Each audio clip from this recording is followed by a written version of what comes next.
So guys finally Boruto 2 blue vortex chapter 12 అయితే వచ్చేసింది. ఈ చాప్టర్ అయితే లిటరల్లీ క్రేజీ బ్రో. ఎందుకంటే ఈ చాప్టర్ లో మన బొరుటో తన ఉజోహికో రసింగ్ అని ఉపయోగించి హిడాడిని అయితే డిఫీట్ చేసేస్తాడు. ఇంకంతేకాదు ఈ చాప్టర్ లో ఇంకా చాలా జరిగాయి. ఎగ్జాంపుల్ గా చెప్పాలంటే మన సాస్కే ఉచియాని ఎలా క్యూర్ చేయాలో మన బొరుటోకి తెలిసిపోయింది. కానీ ఈ చాప్టర్ లాస్ట్ లో మన బొరుటోని ఎవరో షూట్ చేసేస్తారు. అసలు లిటరల్లీ ఆ లేజర్ అయితే బొరుటో బాడీ లోపల నుంచి బయటికి వెళ్ళిద్ది బ్రో. ఈ చాప్టర్ లిటరల్లీ చాలా క్రేజీగా ఉంది. సో ఇంకేం నేర్చుకున్నా లెట్స్ వీడియో. కానీ అంతకన్నా ముందు మీ మా ఛానల్ ఇప్పుడు సబ్స్క్రైబ్ చేసుకోకపోతే తొందరగా వెళ్ళి సబ్స్క్రైబ్ చేసేయండి. సో ఇంకేం నేర్చుకున్నా let's video. Boruto 2 blue vortex chapter 12 యొక్క పేరు వచ్చేసి ట్రోన్ స్పిరిట్. ఇప్పుడు ఈ మాట విని తర్వాత మీలో చాలా మంది కన్ఫ్యూజింగ్ గా ఫీల్ అవ్వచ్చు. కానీ గైస్ మీరైతే భయపడమాకండి. ఈ చాప్టర్ చదివిన తర్వాత దీని యొక్క అర్థం మీకు ఏంటో తెలిసిపోయింది. ఇంక ఈ చాప్టర్ యొక్క కవర్ ప్యానల్ లో మీరు చూసుకోవచ్చు మన సుమిరి అయితే ఉంది. కానీ తిను ఈ చాప్టర్ లో అంత గేమ్ చేయలేదు. తిన్ని కవర్ ప్యానల్ లో ఎందుకు పెట్టారో నాకైతే తెలియదు. ఇంక ఈ చాప్టర్ స్టార్ట్ అయ్యేది మన బొరుటో నుంచి. మన బొరుటో ఇప్పుడే కొనహా విలేజ్ లోకి ఎంటర్ అవుతాడు హిమవరిని తీసుకొని. అది చూసి వాళ్ళందరూ కంగారు పడిపోతారు. వాళ్ళకైతే అర్థం కాదు మన బొరుటో ఇక్కడికి ఎలా వచ్చాడో. ఇంకా మన బొరుటో హిమవరిని కిందకి పెడతాడు. ఇంకా తను చెప్తాడు సెన్సే మీరే ఇప్పుడు హిమవరిని జాగ్రత్తగా చూసుకోవాలని చెప్పి కొనహామరుకి చెప్తాడు. కానీ అప్పుడే ఎంకల్ నుంచి హిడాడి బొరుటో మీదకి అటాక్ చేస్తాడు. అది చూసి మన బొరుటో వెంటనే తన కటానాని బయటికి తీసి తన కటానాతోనే హిడాడి యొక్క అటాక్ ని ఆపేస్తాడు. ఇంకా మన బొరుటో విండ్ స్టైల్ బ్రేక్ 2 ని ఉపయోగిస్తాడు. ఈ యొక్క అటాక్ తో మన హిడాడికి అంత డ్యామేజ్ ఏం తగలదు.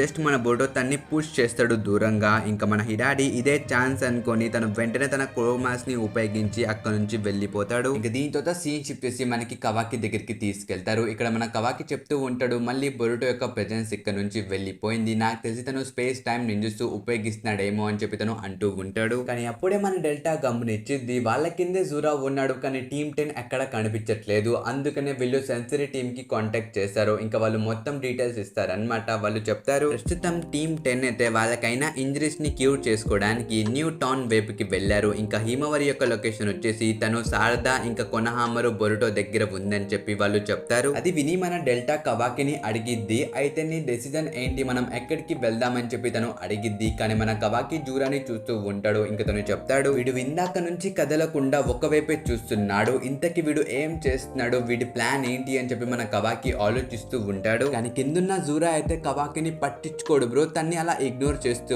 ఉంటాడు. మన కవాకి కూడా తనతో ఫైట్ చేద్దామని అనుకోడు. ఇంకా దీంతో సీన్ షిఫ్ట్ చేసి మనకి బొరుటో వైపుకి తీసుకొస్తారు. పైకి మీరు ఇక్కడ చూసుకోవచ్చు కింద కూడా చాలా కోమాట్స్ ఇంకా ఉన్నాయి. ఇంకా మన కొనహామరు చెప్తూ ఉంటాడు బొరుటో ఇక్కడ నువ్వు ఏం చేస్తున్నావు, నీకు నచ్చినప్పుడు వస్తున్నావు నచ్చినప్పుడు పోతున్నావు, అసలు నీకు ఇక్కడ నీ సిచ్యువేషన్ తెలుసా, నీ పొజిషన్ తెలుసా అని చెప్పి తను అడుగుతూ ఉంటాడు. కానీ మన శారదా చెప్పేది ఆపండి సెన్సే, మీరు కూడా ఇందాక చూశారు కదా నా ప్రాణాలని కాపాడింది బొరుటో, తను రాకపోతే నాకు ఏం జరిగిందో తెలియదు అని చెప్పి తను అనేది. ఆ మాటలు వినిన తర్వాత మన కొనహామరుకి సిచ్యువేషన్ అర్థమైపోయింది. తను బొరుటోకి చెప్తాడనమాట వీళ్ళు ఎక్కడి నుంచైనా పాపప్ అవ్వగలరు, నాకు తెలిసి వీళ్ళని కోడ్ కంట్రోల్ చేస్తున్నాడేమో, నువ్వు చాలా కేర్ఫుల్ గా ఉండాలని చెప్పి తను అంటాడు. ఆబ్వియస్లీ గైస్ ఇది మొత్తం మన బొరుటోకి ఆల్రెడీ తెలుసు. అందుకనే ముందున్న సెన్సరీ టీమ్ మెంబర్ కి చెప్తాడు మన బొరుటో నీ యొక్క ఫోకస్ మొత్తం ఆ క్లోమాస్ మీదే పెట్టు, నీకు చిన్న చక్ర సిగ్నల్స్ దొరికినా సరే నాకు వెంటనే ఇన్ఫార్మ్ చేయని చెప్పి తను అంటాడు. కానీ ఆ మాటలైతే ఆ సెన్సరీ టీమ్ మెంబర్ కి నచ్చవన్నమాట. తను చెప్తాడు నువ్వైతే ఒక క్రిమినల్ వి, నాకు వచ్చి ఆర్డర్స్ ఇస్తున్నావు ఏంటి అని చెప్పి తను అంటాడు. కానీ అప్పుడే మన సుమిరే దూరిపోయేది. తను చెప్పింది ఇందాక వచ్చిన హిడాడి నిజంగానే శారదాని టార్గెట్ చేస్తున్నాడు. నాకు ఇది ఎలా తెలిసిందంటే మన షికమారు తన పక్కనే ఉన్నాడు కానీ తన మీద తను అటాక్ చేయలేదు. తను శారదా ఎంకాలే వచ్చాడు. మేబీ తన మెయిన్ గోల్ వచ్చేసి శారదాని చంపేయడమేమో అని చెప్పి తను అనేది. ఆ మాట విని మన శారదా కూడా చెప్పింది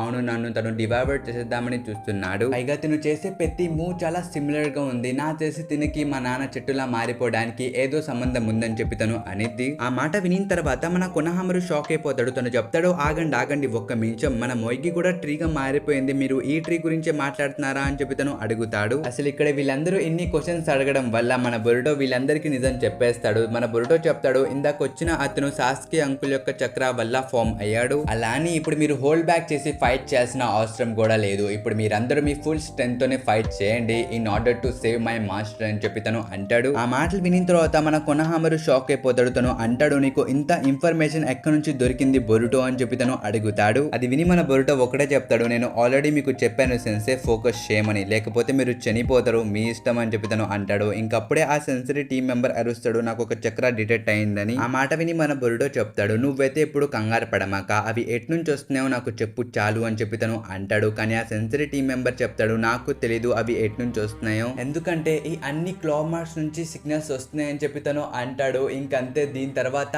ఆ క్లోమార్క్స్ నుంచి క్లోగ్రిమ్స్ బయటకు వచ్చేస్తే అంటే అవి చూడంగానే మన బొరుటో చెప్తాడు వాళ్ళందరూ వచ్చేసారు, ఇంతకి సారదా నువ్వైతే ఇప్పుడు అటాచ్ చేయడానికి వెళ్ళమాక, ఎందుకంటే వాటి యొక్క మెయిన్ టార్గెట్ నువ్వే. ఆ హిడారి ఎప్పుడైనా ఏ క్లాక్ రూమ్ నుంచైనా బయటికి రాగలడు, అందుకనే ఈ క్లాక్ రూమ్ సంగతి నేనే చూసుకుంటాను, జస్ట్ ఇక్కడే ఉండు అని చెప్పి తను అంటాడు. పైగా మన కొనహామర్ కూడా చెప్తాడు అనమాట, సుమిరేకి నువ్వు బొరుటో సారదా నుంచి దూరంగా వచ్చే అని చెప్పి తను అంటాడు. రెండో వైపు చూసుకుంటే మన బొరుటో ఆ క్లాక్ రూమ్స్ తో ఫైట్ చేస్తూ ఉంటాడు, ఒక్కొక్క క్లాక్ రూమ్ ని కోసుకుంటూ వెళ్ళిపోతూ ఉంటాడు. కానీ అప్పుడే ఎంకల్ నుంచి ఒక క్లాక్ రూమ్ సారదా మీదకి అటాక్ చేయడానికి వస్తాడు. అది మన సారదా చూసి జస్ట్ ఒక కిక్ ఇచ్చిద్ది అంతే. మన హిడారికి అయితే తెలిసిపోయింది ఇదే బెస్ట్ ఛాన్స్ అని చెప్పి తను వెంటనే ఆ క్లాక్ రూమ్ నుంచి బయటికి వస్తాడు. ఇంకా వెంటనే సారదా యొక్క కాళ్ళని పట్టేసుకుని తన్ని లోపలికి లాగేద్దామని చూస్తాడు. అది మన బొరుటో చూసి వెంటనే ఒక షురికెన్ ఇసురుతాడు. అది కరెక్ట్ గా వెళ్ళి ఆ క్లాక్ రూమ్ నెక్ కి తగిలిద్ది. ఇంకంతే మన బొరుటో వెంటనే ఫ్లయింగ్ రైజిన్ ని ఉపయోగించి హిడాడి ఎంకలకు వచ్చి ఒక రెసింగ్ గన్ తో కొడతాడు. కానీ ఆ అటాక్ తనకి తగలదన్నమాట. తను వెంటనే తిరిగి తన బేస్ కి వెళ్ళిపోతాడు. మనం ఇక్కడ చూసుకోవచ్చు తనైతే ఆ క్యూబ్ ముందు కూర్చున్నాడు. పైగా మీరు ఎంకలో చూసుకుంటే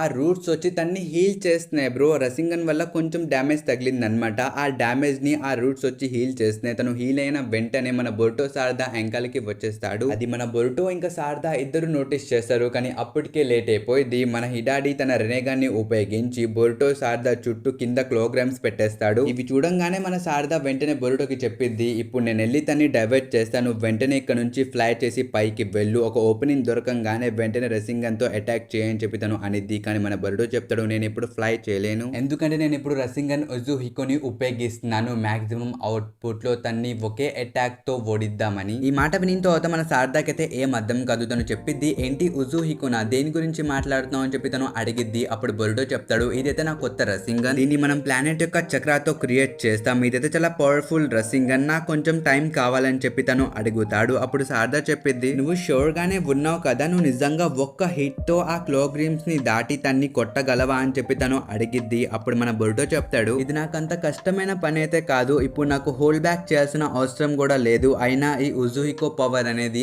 అన్లిమిటెడ్, నేను ప్రస్తుతం నా ఫీట్ ని ఉపయోగించి డైరెక్ట్ గా సాయిల్ లోపల నుంచే మన ఎర్త్ యొక్క చక్రాన్ని తీసుకుంటున్నాను, పైగా తన్ని వన్ హిట్ లో డిఫీట్ చేయాలంటే నాకు ఇంకా చక్ర కావాలి, సరిపోదు, నాకు కొంచెం టైం ఇప్పించండి అని చెప్పి తను అడుగుతాడు. గైస్ ఇక్కడ మన బొరుటో ఏం చేస్తున్నాడంటే తన రెండు కాల్ని ఉపయోగించి డైరెక్ట్ గా ఆ ప్లానెట్ యొక్క చక్రాన్ని తను అబ్జర్వ్ చేసుకుంటున్నాడు. ఒకవేళ మీకు ఇప్పుడు కూడా అర్థం కాకపోతే మన బొరుటో జస్ట్ ఎర్త్ యొక్క రొటేషన్ ఉండేది కదా, ఆ ఎనర్జీని తీసుకుంటున్నాడు, అది వేరే వాళ్ళకి పాస్ చేస్తున్నాడు టచ్ చేసి. సో బ్యాక్ టు చాప్టర్ ఇక్కడ చూసుకుంటే మన బొరుటోని ఆపడానికి ఎంక నుంచి వచ్చి మన హిడాడి ఒక అటాక్ చేయబోతాడు. అది మన కొనహామరు గమనించి వెంటనే వచ్చి తన రెసింగ్ గన్ బ్యారియర్ ని యూజ్ చేశాడు. పైగా అది చిదోరికి అగెనెస్ట్ గా వర్కౌట్ కూడా అయ్యింది. కానీ మన బొరుటో చెప్తాడు, నువ్వెందుకు ఇక్కడికి వచ్చావు, నేను నిన్ను హిమవారిని ప్రొటెక్ట్ చేయమని చెప్పాను, నువ్వు ఇక్కడికి వచ్చి నన్నెందుకు సేవ్ చేస్తున్నావు అని చెప్పి తను అడుగుతాడు. అప్పుడు కొనహామరు చెప్తాడు, నేను ఎవరిని సేవ్ చేయాలో ఆ డెసిజన్ నేను తీసుకుంటాను, పైగా నీకు కంప్లైంట్ చేయడానికి టైం దొరుకుతుంటే ఆ టైం ఏదో ఆ జిస్సు ప్రిపేర్ చేయడంలో ఉపయోగించు అని చెప్పి తను అంటాడు. కానీ అప్పుడే మన హిడాడి సారదా ఎంకల్ కి వచ్చేసి సారదాని తీసుకెళ్లిపోవడానికి ట్రై చేస్తాడు అనమాట. కానీ ఇక్కడ నాకు అర్థం కానిది ఏంటంటే మన సారదా ఇప్పటి వరకు తన షరింగాన్ని యాక్టివేటెడ్ చేయలేదు. మీరు కూడా గుర్తు పెట్టుకోండి గైస్, ఇది నేను మాంగెక్కు షరింగన్ గురించి మాట్లాడట్లా, నార్మల్ షరింగన్ గురించి మాట్లాడుతున్నా. అసలు ఈ ఫైట్ స్టార్ట్ అయినప్పటి నుంచి తను షరింగన్నే ముట్టుకోలా, దీనికి రీజన్ ఏంటో నాకు తెలియదు, ఒకవేళ మీకు తెలిస్తే కామెంట్స్ లో చెప్పండి. సో బ్యాక్ టు చాప్టర్ ఇక్కడ మన హిదారి చేసిన అటాక్ నుంచి తప్పించుకోవడానికి మన సారదా అయితే తన చిదోరి అటాక్ ని ఉపయోగించింది. దాంతో ఒక క్రేజీ షాక్ తగిలిద్ది అనమాట హిదారికి, తను మెల్లిగా వదిలేపోతాడు. కానీ అప్పుడే సారదా పట్టుకొని హిదారిని బయటికి తీసి బొరుటో వైపుకి ఇసిరేసిద్ది. అక్కడ మన బొరుటో చెప్తాడు, ఇది ఇంకా పర్ఫెక్ట్ గా నేను తయారు చేయాలా, కానీ ఇప్పుడు నేను టైమింగ్ మిస్ చేయకూడదని చెప్పి ఆ రెసింగ్ గన్ ఉజుహికోని వదిలేస్తాడు. ఒక రకంగా చెప్పాలంటే ఇది ఇన్కంప్లీట్ ఉజుహికో రెసింగ్ గన్ అనమాట. ఇది మన బొరుటో యొక్క ఫుల్ పొటెన్షియల్ అయితే కాదు, తను తొందరలో ఏదో చేసేస్తున్నాడు,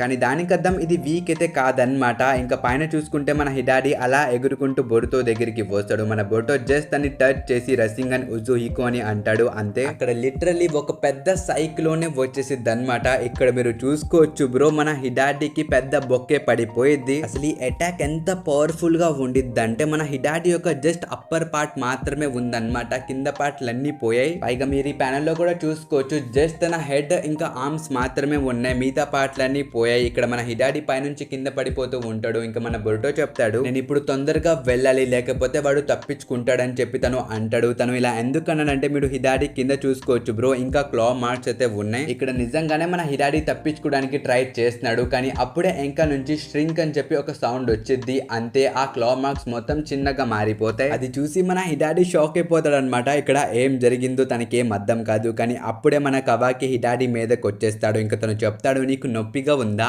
ఐ కెన్ ఫిక్స్ యూ, కానీ జస్ట్ ఈ ఒక్క అటాక్ నువ్వు తీసుకోవాలి అంతే అని చెప్పి ఒక పెద్ద అటాక్ చేస్తాడు బ్రో. అంతే మన హిడాడి మొత్తం డిస్ట్రాయ్ అయిపోతాడు. కానీ అప్పుడే మనం చూసుకోవచ్చు ఒక చిన్న ఫ్రూట్ అయితే ఎగురుకుంటూ పైకి వచ్చింది అనమాట. దాని కింద కూడా మనం రెనేగన్ డిజైన్స్ చూసుకోవచ్చు. మన బొరుటో వెంటనే వచ్చి దాన్ని పట్టుకుంటాడు. అది చూసి మన శారదా కూడా షాక్ అయిపోయింది. ఇంకా మన కవాకి చెప్తాడు, ఏంట్రా ఇది నువ్వేం పట్టుకున్నావు అని చెప్పి తను అడుగుతాడు. కానీ మనోడైతే తన్ని పట్టించుకోడు. తన వెంటనే కాస్టింగ్ కోచ్ని అడుగుతాడు, ఇదేనా ఆ థింగ్ అని చెప్పి తను అడుగుతాడు. మన కాస్టింగ్ కోచ్ కూడా చెప్తాడు, అవును అదే, నాకు ఇప్పుడు కూడా గుర్తుంది, ఆ రోజు నేను దీన్నే చూశాను, ఇదే ఆ సోల్ థ్రోన్ అని చెప్పి తను అంటాడు. సో ఈ పేరు వినిన తర్వాత మీకు ఆల్మోస్ట్ తెలిసిపోయి ఉండిద్ది గైస్, ఇదే ఈ చాప్టర్ పేరు. ఆ మాట వినిన తర్వాత మన బొరుటో కూడా చెప్తాడు, సరే నీ దగ్గరికి నేను తీసుకొస్తున్నా 5 minutes అని చెప్పి తను అంటాడు. కానీ అప్పుడే మన కవాకి బొరుటో యొక్క కాలర్ పట్టేసుకుంటాడు. ఇంకా తను చెప్తాడు, ఆగు, ఎక్కడికి వెళ్ళేది, నాకు ఆ థింగ్ ఏంటో ఎక్స్ప్లెయిన్ చేయని చెప్పి తను అడుగుతాడు. అప్పుడు మన బొరుటో చెప్తాడు, దీన్ని ఉపయోగించి చెట్టులా మారిపోయిన నా సెన్స్ని నేను మళ్ళీ తిరిగి తేగలను, ఇది అర్థం చేసుకుంటే నా భుజం మీద చేతి లేకపోతే ఆ చేయిని కోసేస్తానని చెప్పి తను అంటాడు. అయినా ఈ కవాకి గురించి మీకు తెలిసిందే బ్రో, తను ఆ మాట వినడు. తను చెప్తాడు, ఇంతకీ ఈ విషయాలన్నీ నీకు ఎలా తెలుస్తున్నాయి, నీకు ఎవరు ఇన్ఫార్మ్ చేస్తున్నాడని చెప్పి తను అడుగుతాడు. కానీ అప్పుడే వెనకాల నుంచి ఒక లేజర్ వచ్చి బొరుటో లోపల నుంచి బయటికి వెళ్ళిపోయింది అనమాట. ఇక్కడ మన బొరుటో లోపల నుంచి బ్లడ్ కూడా బయటకు వచ్చేసిద్ది. ఇంకా మనోడు పడిపోతాడు. అది చూసి వాళ్ళందరూ కంగారు పడిపోతాడు. లిటరల్లీ మన కవాకి కూడా ఇక్కడ కంగారు పడిపోతాడు అనమాట. తను వెంటనే డెల్టాని అడుగుతాడు, డెల్టా అక్కడ ఏం జరుగుతుంది తొందరగా చెప్పని చెప్పి తను అడుగుతాడు. కానీ ఇటువైపు మన డెల్టా కూడా షాక్ లోకి వెళ్ళిపోయింది. ఎందుకంటే మన జూరా అంతసేపు నుంచి నార్మల్ గా నుంచోలేదు. తనైతే తన టైల్ బీస్ బాంబ్ రెడీ చేసి పెట్టుకున్నాడు అనమాట. కరెక్ట్ ఛాన్స్ దొరకంగానే తను వదిలేద్దాం అని చెప్పి ఆ బాంబ్ అక్కడ వదిలితే ఎక్కడో ఉన్న బొరుటోకి వచ్చి అలా తగిలింది. కానీ ఇటువైపు ఆ ఫ్రూట్ ని చూడంగానే శారదాకి గుర్తుకొచ్చిద్ది, మన బొరుటో చెప్పాడు కదా ఈ ఫ్రూట్ తోనే తన మాస్టర్ ని క్యూర్ చేయొచ్చు అని చెప్పి. ఇంకా వెంటనే ఆ ఫ్రూట్ ని పట్టుకోవడానికి వెళ్ళిద్ది. కానీ మన జూరా ఇంకో లేజర్ ని వదిలేస్తాడు. ఆ లేజర్ వచ్చి మన శారదా హ్యాండ్ కి తగిలిద్ది అనమాట. తను కూడా కింద పడిపోయిద్ది. పైగా